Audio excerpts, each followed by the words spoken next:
പഴംപൊരിയാണ് ഉണ്ടാക്കുന്നത്. അതിന് വേണ്ടിയിട്ടുള്ള ബാറ്റർ എന്ന് പറയുന്നത് മൈദാമാവ്. ഇതിൽ 3 സ്പൂൺ മൈദാമാവും 1 സ്പൂൺ അരിപ്പൊടിയും ലേശം എള്ളും ജീരകവും ഉപ്പും ലേശം പഞ്ചസാരയും ചേർത്ത വിരവിയ ബാറ്ററാണിത്. അതിലാണ് നമ്മൾ ഈ പഴം നൈസായിട്ട് കട്ട് ചെയ്ത് വെച്ചത് കോട്ട് ചെയ്ത് ഇങ്ങനെ ഇടുന്നു.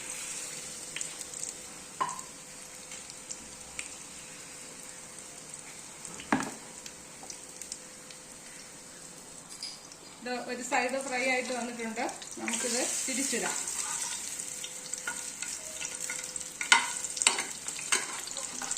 ഇങ്ങനെ നമ്മുടെ 3 പീസ് തിരിച്ചിട്ടിട്ടുണ്ട്. ഇനി അതൊരു 2 സെക്കൻഡ് ഇതൊന്നുകൂടെ അകത്ത് പഴമൊക്കെ വെന്ത് വരട്ടെ. അങ്ങനെ നമ്മുടെ ഇത് തിരിച്ചിട്ട് 4 റെഡി ആയിട്ടുണ്ട്. ഇനിയുള്ളത് ഒരു വലിയ പഴംപൊരിയും ഒരു ചെറിയ പീസും കൂടെയാണ്.